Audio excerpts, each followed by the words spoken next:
صل على محمد وآل محمد.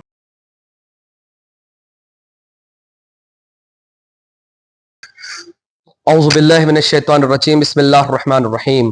الحمد للہ رب العالمین والصلاة والسلام. اما بعد فقد قال اللہ سبحانہ الکریم وقولہ الحق واصدق الصادقین. بسم اللہ الرحمن الرحیم. وَإِذَا الْوُحُوشُ حُشِرَتْ وَإِذَا الْبِحَارُ سُجِّرَتْ وَإِذَا النُّفُوسُ زُوِّجَتْ وَإِذَا الْمَوْءُودَةُ سُئِلَتْ بِأَيِّ ذَنبٍ قُتِلَتْ. ناظرین محترم، السلام علیکم ورحمۃ اللہ وبرکاتہ. سب سے پہلے ہم اس آیتوں کا ترجمہ کر دیتے ہیں کہ جس وقت وحوش کو جمع کیا جائے گا، وحشی جانوروں کو جمع کیا جائے گا، جس وقت دریا جوش مارنے لگیں گے، جس وقت ہر شخص اپنے جیسے کا قرین قرار پائے گا، جس وقت زندہ درگور لڑکیوں کو سے سوال کیا جائے گا کہ ان کا کون سا ایسا گناہ تھا کہ جس کے سلسلے میں ان کو درگور کر دیا گیا.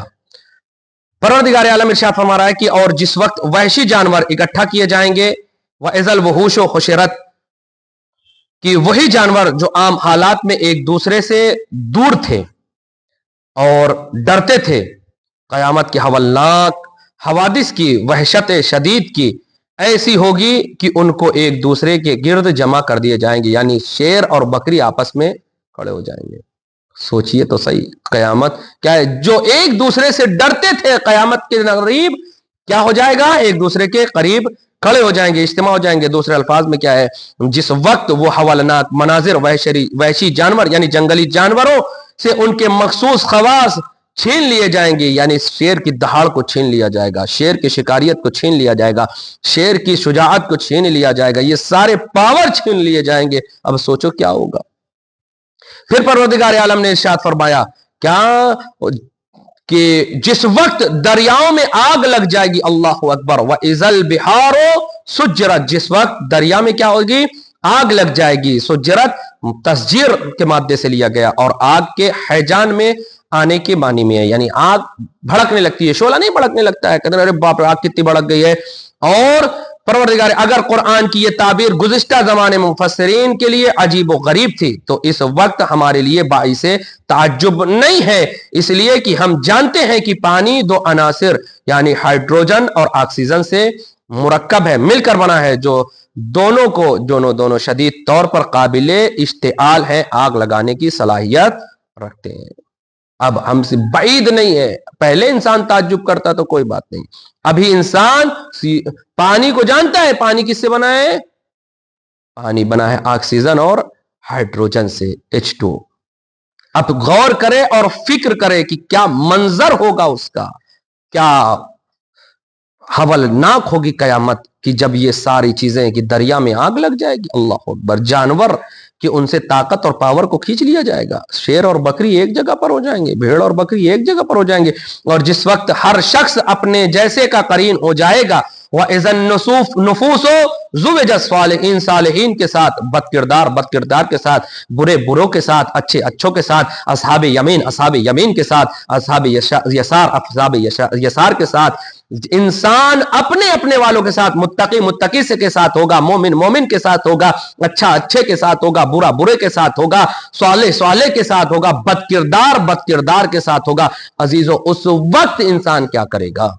اس وقت انسان کیا کرے گا جب یہ قیامت کے مناظر انسان کے سامنے پیش کیے جائیں گے؟ اس آیت کی تفسیر میں دوسرا احتمال یہ بھی پایا جاتا ہے کہ من جملہ ایک یہ ہے کہ ارواح ابدان میں پلٹ آئیں گے. ارواح یعنی جسم بدن بن جائیں گے، جسم کیا ہوں گے؟ بدن بن جائیں گے. اور جنتی نفوس حوروں کے ساتھ اور جہنمی نفوس شیاطین کے پاس ہو جائیں گے، یعنی جنتی لوگ حوروں کے پاس ہوں گے اور جہنمی لوگ شیطان کے پاس ہوں گے. لہذا یہ جسم آپ یہ سوچتے ہیں پروردگار عالم نے چند دنوں کے لیے دیا، چند سالوں کے لیے دیا، کوئی بات نہیں، اس میں عیش کی زندگی نہیں گزارو. اگر عیش کی زندگی گزارنا ہے تو اس مرحلے کے بعد گزارو کہ پروردگار عالم جب جسم اس وقت دے جب جنت میں آپ چلے جائیں. کیا فائدہ ہے اسے جسم جب جہنم میں چلے جائیں تو ملے تو. لہذا میرے عزیزوں، میرے دوستوں، میرے جوانوں، بیدار ہو جاؤ. جہنم میں جانے کے لیے نہیں، جنت میں جانے کے لیے، جہنم سے بچنے کے لیے بیدار ہو جاؤ. کس کے لیے؟ قیامت کے ہولناک حوادث سے محفوظ ہونے کے لیے، جہاں پہ انسان کو اس وقت ڈرایا جائے گا. لہذا اس کے بعد پھر پروردگار عالم نے ارشاد فرمایا کہ لڑکیوں کو کیا کر دیا جائے گا؟ زندہ درگور کر دیا جائے گا. استغفر اللہ ربی واتوب الیہ. یہ عرب دور جاہلیت میں عرب لوگ کیا کرتے تھے؟ بچیوں کو زندہ درگور کر دیا کرتے تھے، قبر میں لٹا دیا کرتے تھے. بعض روایتیں ہیں، بعض مفسرین کہتے ہیں کہ جیسے ہی پیدا ہوتی تھی بچی فوراً، بعض تو یہ کہتے ہیں کہ جیسے ہی وضع حمل قریب آتا تھا ایک گڈھا کھود دیا جاتا تھا اور اس کے بعد عورت کو لے جایا جاتا تھا. اگر بچی ہوتی تھی تو کسی کے اندر دفنا دیا جاتا تھا، اور بیٹا ہوتا تھا تو اس کو خوش. اگر ہمارے اندر یہ فکر پائی جاتی ہے تو ہم بھی دور عرب کے جاہلوں میں سے ہیں. جبکہ بیٹی انسان کے لیے رحمت ہے. بیٹی کے بارے میں سوال نہ کیا جائے گا، بیٹی کے بارے میں آپ سے کوئی پوچھ تاچھ نہ کی جائے گی. بیٹی انسان کی 10 بیٹی آپ کو ہو تو آپ خوش ہو جائیے، کیونکہ ان کے سلسلے میں آپ کو پریشانی نہیں ہوگی. ایک بیٹا آج کے دور میں مشکل ہے، لہذا ہمیں اور آپ کو سمجھنا چاہیے کہ خداوند عالم نے کن باتوں کی طرف اشارہ کیا ہے. یہ عرب کے یہ زمانہ جاہلیت کے دردناک ترین اور نہایت وحشت ناک ترین مناظر تھے. سوچیں اس بچے کی کیا غلطی تھی، اس بچے کی کیا خطا تھی جس کو قبر میں زندہ ڈال کر دفن کر دیا جاتا تھا. اسی کو مٹانے کے لیے پروردگار عالم نے ہمارے رسول کو بھیجا، اور رسول کو بھیجنے کے بعد 1 بیٹا 2 بیٹا 3 بیٹا لے لیا. اس کے بعد بیٹی دی، اور ایسی بیٹی دینے کے بعد ایسی بیٹی دی جس کی نسل صبح قیامت تک باقی رہنے والی ہے. اور یا یوں کہہ دیا جائے کہ اسی بیٹی کی وجہ سے آج یہ دنیا کا نظام باقی ہے. اگر بیوی نہ ہوتی تو آج یہ نظام کائنات نہ بن رہتا. کیونکہ خود جو ہے حدیث قدسی میں آپ نے پڑھا ہوگا کہ اے محمد میں نے آپ کو خلق کیا ہے، اس لیے نہیں یہ اس چاند سورج ستارے دریا کو خلق کیا ہے، کسی آپ کے صدقے میں خلق کیا ہے. لیکن آپ کو جانتے ہیں مجھے اگر علی کو خلق کرنا مقصود نہ ہوتا تو آپ کو میں خلق نہ کرتا. اگر مجھے فاطمہ کو خلق کرنا مقصود نہ ہوتا تو میں تم دونوں کو خلق نہ کرتا. یعنی یہ سورج، یہ چاند، یہ ستارے، یہ نبوت، یہ امامت، سب کچھ خلق ہوئے بی بی کے ذریعے سے، بی بی کی وجہ سے خلق ہوئی ہے. بی بی زہرا سلام اللہ علیہ کے ذریعے سے خلق ہوئی ہے. ہمیں اہمیت جانے، منزلت جانے، فضیلت جانے بچیوں کی.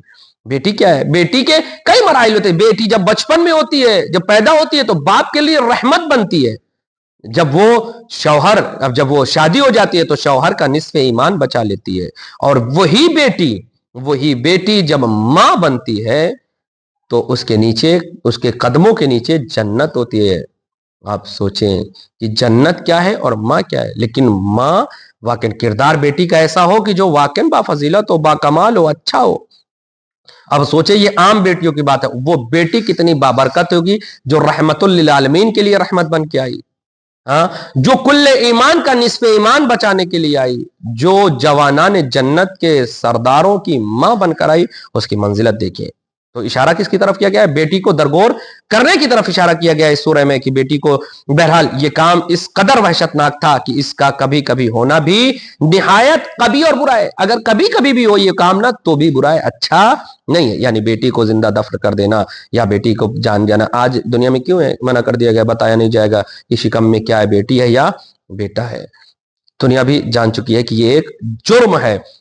مفسرین نے کہا ہے کہ عربوں کے زمانہ جاہلیت میں جس وقت عورت کا وضع حمل میں نے بیان کیا کہ قریب آتا تھا گڈھا کھود دیا جاتا تھا. شاعر مفکرانہ انداز میں، فخریہ انداز میں کیا کہتا ہے عربی شاعر کہتا ہے فخریہ انداز میں کہ میں نے اس نوزائیدہ لڑکی کا نام اس کی پیدائش کے وقت تموت رکھا جس کے معنی ہے مر جائے گی، اور قبر میرا داماد ہے جس نے اسے اپنی بغل میں لے لیا اور اسے خاموش کر دیا. عزیزوں، میرے دوستوں، میرے جوانوں، بیٹی کو برا مت سمجھے. بیٹی انسان کے لیے بہت فضیلت ہے. بیٹی کے سلسلے میں کوئی سوال نہیں ہوگا.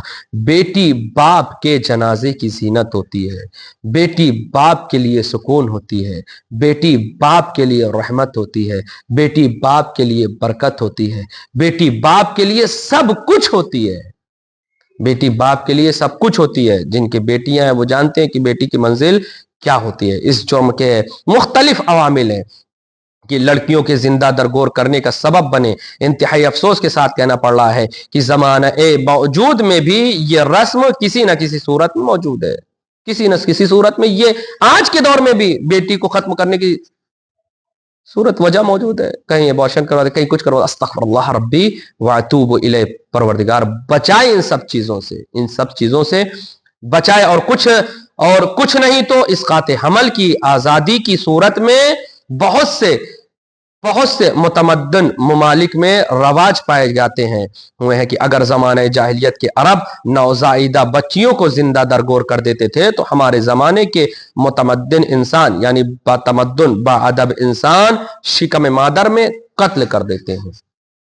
بیٹی کو شکم مادر میں قتل کر دیتے ہیں. یہ بھی ایک کیا ہے, اچھی چیز نہیں ہے. یہ بھی ایک قتل ہے جس کا انشاءاللہ تعالی انسان کو جواب دہ ہونا پڑے. قابل توجہ یہ ہے کہ قرآن مجید نے اس اقدام کو اس قدر قبیح اور ناقابل نفرت قرار دیا ہے کہ روز قیامت دوسرے اعمال کی پرشش سے پہلے, سوال سے پہلے اس داد خواہی کا تذکرہ کیا جائے گا جس چیز کا اس بات کی نشاندہی کرتی ہے کہ قانون اسلام کی رو سے نگاہ سے عام انسان خصوصاً بے گناہ انسانوں کے خون کی بہت شدید گرفت کی جائے گی. یعنی سوال کیا جائے گا بِأَيِّ ذَنبٍ قُتِلَتْ, تمہیں کس گناہ کے بارے میں, تمہیں کس گناہ کی بنیاد پر قتل کر دیا گیا. آج یہ فلسطین کے مظلوم بچے, آج یہ فلسطین اور کربلا کے مظلوم بچوں سے سوال کیا جائے گا تمہیں کس گناہ کے بارے میں تم کو قتل کر دیا, تمہیں کس گناہ کی سزا دی گئی ہے. پھر ان ظالموں کو بلایا جائے گا, بتاؤ ان کا گناہ کیا تھا, ان کی سزا کیا تھی جو تم نے ان کو کبھی ان کے ماؤں کے شکم میں شہید کر دیا, کبھی ان کو 6 مہینے میں شہید کر دیا, کبھی ان کو بچپن میں, جبکہ یہ معصوم تھے, خدا نے ان کو معصوم بنا کر بھیجا. اس کی سخت سزا دی جائے گی اور سب سے پہلے روز محشر اس بارے میں سوال کیا جائے گا. قرآن کہہ رہا ہے, میرے الفاظ نہیں ہے. لہٰذا میرے عزیزوں, میرے دوانوں, میرے دوستوں, ڈرو اس روز سے جب ہم سے اس بارے میں سوال کیا جائے گا اور میرے پاس کوئی جواب باقی نہ رہے. لہٰذا میں گزارش کروں گا, میں دوستوں سے کہوں گا, میں اپنے عزیزوں سے کہوں گا, میں اپنے چاہنے والوں سے کہوں گا, اس روز سے بچیں جب ہم سے ان ساری چیزوں کے بارے میں سوال کیا جائے گا. ایک معصوم بچے کے سے سوال کیا جائے گا, پھر ان کے ظالموں کو بلایا جائے گا, تم نے کیوں قتل کیا ان کا, کیا کیا تھا تمہارے ساتھ انہوں نے. پھر اس بچے سے بھی سوال کیا جائے گا جو 6 مہینے کا کربلا کے میدان میں تھا, جس کو حسین اپنے ہاتھوں پر لے کر آئے تھے. بِأَيِّ ذَنبٍ قُتِلَتْ. پھر اس سالم کو بلایا جائے گا جس نے 3 بھال کے تیر کو مارا ہے. وہ ننھا سا گلا, وہ 6 مہینے کا بچہ, وہ 3 بھال کا تیر. اللہ اکبر. سوال کیا جائے گا کیوں تو نے قتل کیا, کس کے لیے قتل کیا, کس وجہ سے. مال, متاع, ثروت, دنیا, حب دنیا, سب کا سب یہیں رہ گیا اور تو جہنم کا شکار ہو گیا. لہذا ظلم کرنے سے انسان کو بچنا چاہیے. خدایا تجھے واسطہ ہے محمد آل محمد کا, ہمیں ان سب گناہوں سے نجات عطا فرما پروردگار. ہم ان سب گناہوں سے ہم سب کو دور فرما پروردگار. تجھے واسطہ ہے محمد آل محمد کا, ہمیں نیک کام کرنے کی توفیق عنایت فرما. ہم سب کو رزق حلال عطا فرما. خدایا ہم سب کو شمار انصار اہل بیت علیہ الصلوۃ والسلام میں فرما. ہمارے وقت کے امام کے ظہور میں تاجیل عنایت فرما. والسلام علیکم ورحمۃ اللہ وبرکاتہ. اللہم صل علی محمد وآل محمد وعجل فرجہم.